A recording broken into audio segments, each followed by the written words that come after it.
Welcome to this video. Today we're talking to Mark and I'm asking questions about his experiences that to me feel so deeply human and so deeply extra human. You were with your partner for 30 years. Yeah. They got cancer? He got cancer. He got leukemia, which is a blood cancer. It happened August 21st. He went into the hospital. We went in because he had a pain in his side. And when they did his blood work and they said, they came in and said, it screams cancer. I'm like, what? Are you kidding me? Like, that was the shock. You weren't expecting that at all? Oh, God, no. No, he just had a pain in his side. He was supposed to be done in January 1st. He was supposed to go off the chemo and everything was going good. Yeah. You know, and just like a week or two before he passed away, I'm like, okay, we've come around the last corner of this race and the finish line is in sight. We just keep going because he was getting sicker and sicker. I came home on Saturday. I went to the gym and I came home. He was laying on the couch. He could hardly breathe. We went to the hospital that Saturday and he died that Sunday. It was kind of pretty abrupt. It was pretty abrupt. I have heard that people who've been together or are close for a long period of time can communicate without, they don't need words or speech, or even distance doesn't matter. They can communicate. Did you feel that with Greg? Oh, yeah. Even like after he passed away, like he had a towel in the bathroom. I wasn't going to I didn't touch it for a couple days. Then a few days later after that, I walked in, it was on the floor.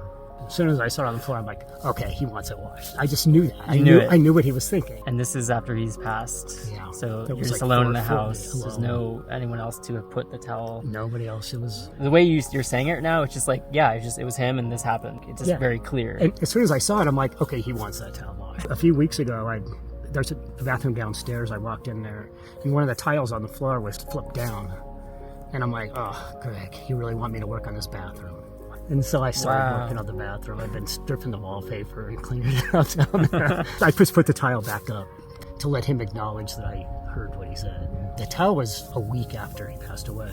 Okay. And this was like 2 weeks ago, so it's been like 10 months. Time to work on the bathroom. Time to work on the bathroom. Do you want to work on the bathroom? Like, does that feel... It's fine. It gives me something to do. It's fine. Okay, Greg. Okay, Greg.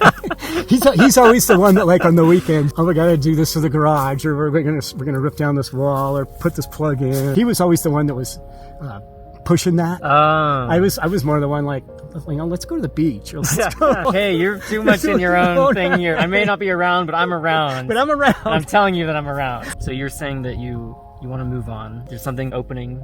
My words, like you're something opening up for you that you're moving into. And we were talking before we rolled the camera that you used to have certain abilities, psychic abilities that your grandma, was it?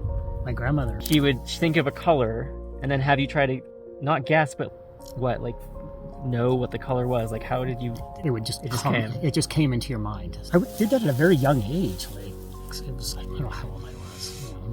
6, 7, 8. I was pretty young. I don't know if it was because it was a younger age or something, but I was able to connect and communicate that way. What I'm getting from it, you have these abilities, and I think you said that you want to open that back up. Yeah. Is that true? I do. I want to open it back up. I want to start exploring that because it's an amazing thing to explore, to not just the psychic ability, but the whole energy and being able to feel the energy. I can feel energy of certain people, and then we walk into the room. I can go, whoa, I can tell their energy just from so much work and stuff. It puts you, it just closes you down. There's years of working and then coming home and drinking or whatever you do. It shuts it down. It like tames it down, and I want to release it and open that back. I love this motion. So. Yeah, like open it up. We'd love to be able to see people's energy. I can feel people's energy, but it would be really cool to see it. I mean, even you saying that, it makes me imagine that that's very true, like very available to you. There was another friend of mine that committed suicide. We weren't particularly close, so I don't know why he wanted to say goodbye to me. It was night, and the whole room lit up. He lit up the room. So he came to you in a dream, very bright. It wasn't even a dream. He woke me up. I was awake. You were awake? I was awake. You were in your bedroom awake. Looking at... Straight up, looking up. Wow. And he was right there. And the room was very dark, and it lit up the room. I mean, is that not seeing, like, energy? Like, very much like seeing energy. Usually I try to understand what the message behind it is. I wasn't sad about that, really. I was more happy that it came and said goodbye. When these kind of things happen, it doesn't shock me. What would you say to someone who also has experienced these like interesting phenomena, or someone who might be curious about exploring that? What would you tell them? Somebody should nurture that if they want to.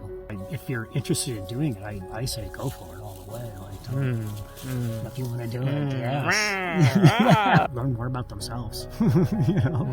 Like from a spiritual, and their energy and the way that they're moving energy around even in the world. I mean, every day when you come into contact with somebody, there's an energy exchange there. Do you think it'd be helpful to have a school or like a group of people who are talking about this and opening up and sharing their experiences and just sharing? I think that would be super cool. Yeah, that would be really cool.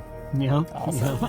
I have a nose for the people who are open to magic and who are open to the greater beingness. But I think it's the way that you just seem really open or something. I just got that. So I feel very enlivened by our connection.